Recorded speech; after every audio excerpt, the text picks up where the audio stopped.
Hey gun people, wanted to just do a little on using balloons. Went by the dollar store, picked up some 99-cent balloons. You get like 20 for $1.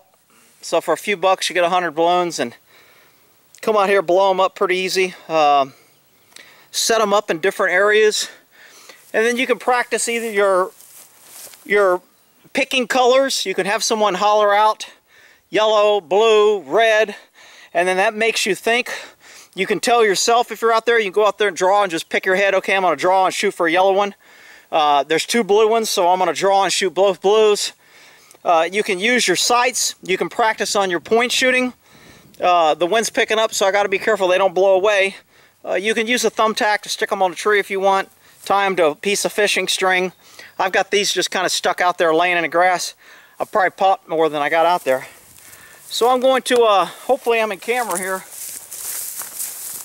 And again, most of your shootings are going to happen 5 to 10 feet, 7 to 10 yards, somewhere in that area. Reaching or lunging distance is where most shootings occur.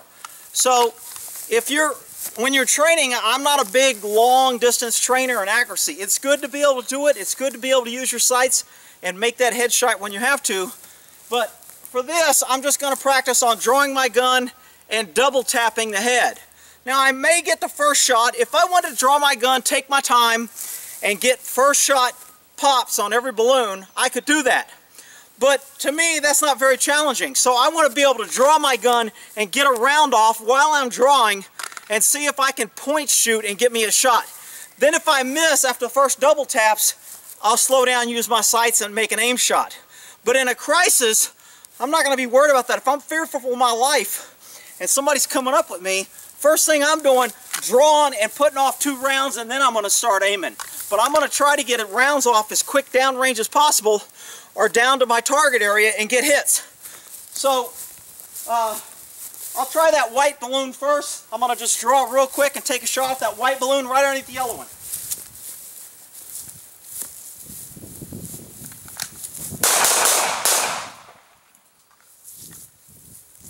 So, took me a few shots. I popped off 2, 3, and then you notice I slowed down, kind of got my sights lined up and made that last shot count.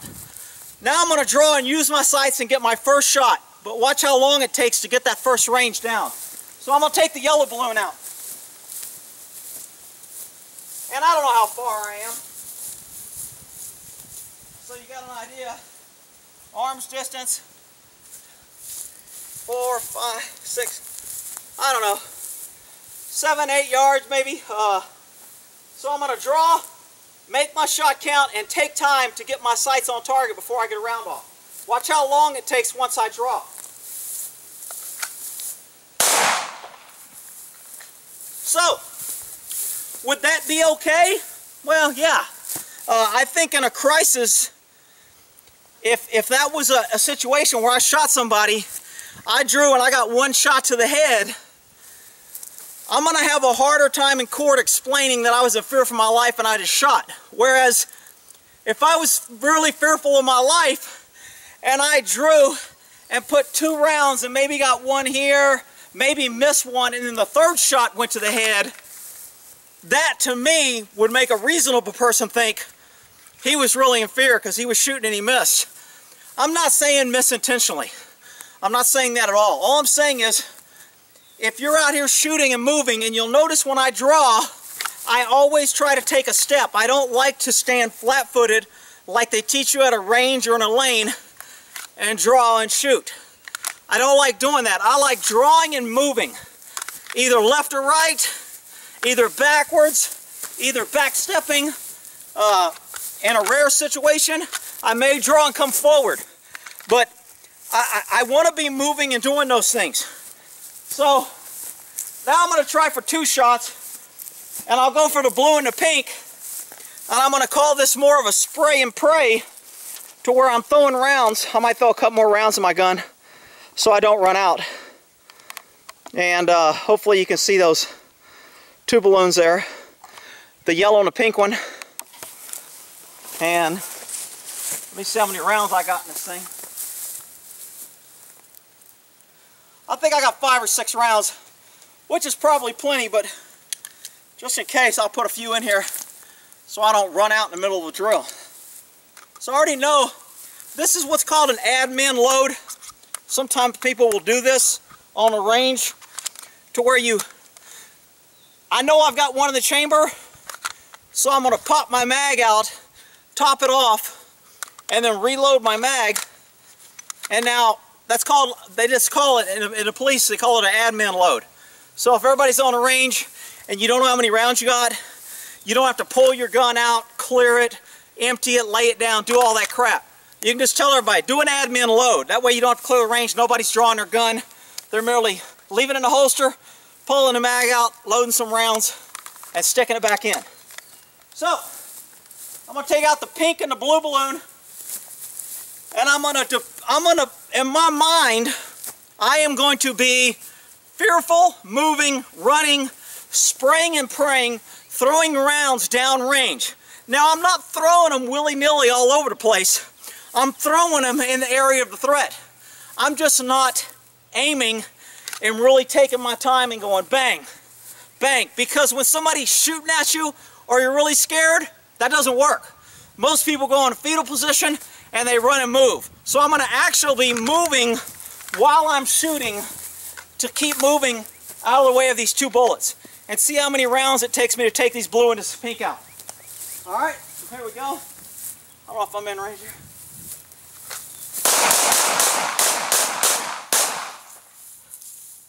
So, I almost went for the other balloons. I kind of got caught up in killing the balloons.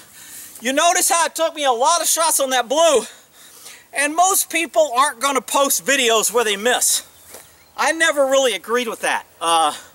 They told us as range instructors, all the different certifications I had, NRA, FBI, State of California, Air Force, whatever.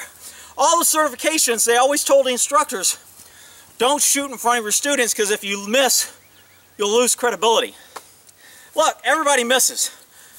If I want to take my time and I want to get a bullseye, I can. And I think most anybody should be able to do that. But to be able to hit on the run, get your heart rate up, moving in uneven ground, out here running, jumping, I'm talking, I'm a little out of breath. All this gets me better to where I know that if I have to hold my gun and I'm breathing, I can still keep my gun pretty steady. I can still keep my gun right on that lens and get that front sight right on that lens. So even though I'm breathing hard, my gun is still pretty much at my target. And then if I bring it up, it goes right to target, and I bring it down, it still should be pretty close to target. If you're looking right at the lens, I'm aiming right at the lens right now, and then I'm coming back, and I should still be pretty close to that lens. So, so it took me a while. I was really shooting fast, but I was moving and aggressive, and again, I'm shooting at small targets. I'm moving, I'm not using my sights, and I'm simulating an oh shit situation. I'm not out here trying to impress you about how good I can do the same drill 100 times and then I film 5 times and I take my best one and put it on YouTube and say how great I am. Look, I'm a pretty good shot, okay? And I can shoot with the best of them. But tactical shooting, moving, pushing yourself out of your zone. When I was really doing this a lot, when I drew my gun, I could point shoot and really get first time hits. It's amazing if you come out here and point shoot enough, how much your eye and your finger, you know, when your finger's out here, this is an extension of your barrel or your gun. So if I can point at the lens, I can point at the lens with my finger. And that's called a natural point of aim. With a rifle, you want to get a rifle, you close your eyes, you move, and you come back with your eyes closed and you open your eyes. And wherever that gun's at is your natural point of aim. So you adjust your body, close your eyes, move around, come back up here, and now my natural point of aim should get me pretty much to where I know where the gun's pointed. So we got 2 more balloons left. A red one and a blue one over here. And, hell, I can't even see the blue one in this camera lens. There it is. Alright, and then the red one's up in a tree. So I will take those out on a draw and a move. And I'm going to take the red one out first, which would be counter to what I talk about in another video. You want to take the bad guy out first that's closest to you. So if these were two people, since the blue one is closer to me, I'd want to shoot him first. And the red one's farther away. Now there's another frame of thought that I talk about, that if the red guy has a sniper rifle, he's a bigger threat. So I should take him out first. So I'm going to draw, take my time, take the red guy out in the tree, and then I'm going to start backing up and hauling butt backwards away from the blue guy and try to hit him rapid fire, moving away from him. So red guy first. I can't see if I'm in camera, sorry about that. Freaking 95 degrees out here. Better than the rain. I love it. I can at least walk on the grass without sinking in mud 20 feet. So, alright, I think I'm in the lens. So first I'm going to take out red guy, and then I'm going to come down and take out blue guy.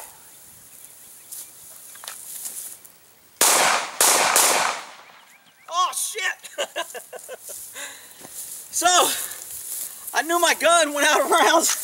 I could feel it. I didn't have any reloads, so I couldn't, I didn't bring out extra mags. So I got 6 rounds here. So what I'll do is I'll try a long distance shot on that blue button, or on that blue balloon, and see how my sights are. Since these are actually sights that I never really sighted in this gun. I mean, they're set kind of semi-sight. So let's move back to where we can see that blue thing. And then you can tell how far I am away and see if I can hit that sucker with a pencil or with a pistol. So how far am I? Alright, here's the balloon. And here I am. So let's walk out how many feet I am. 1, 2, 3, 4, 5, 6, 7, 8, 10.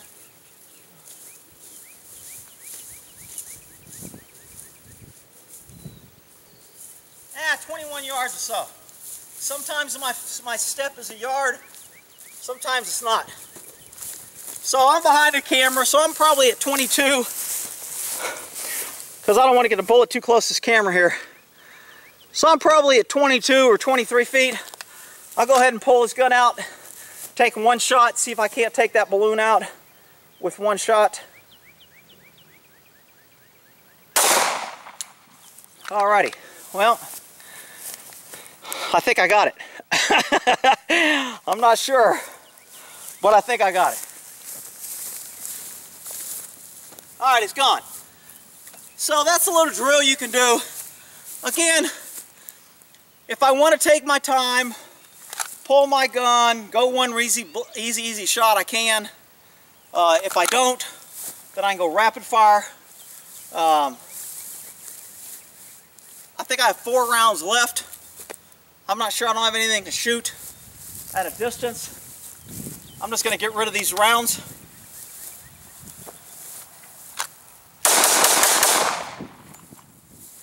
So,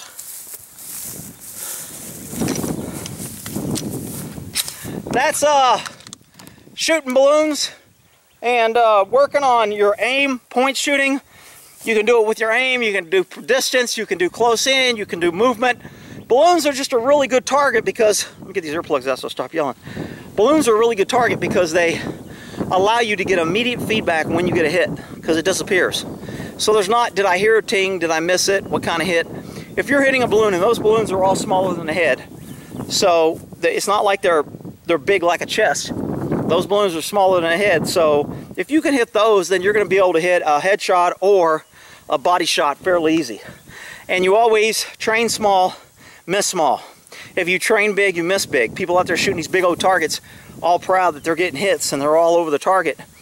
You know what? If you train big, you're going to miss big. Train small, you'll miss small. So I like using little balloons. Alright, hopefully that helps. We'll end that there. Buddy, Mr. T, where my horse is at?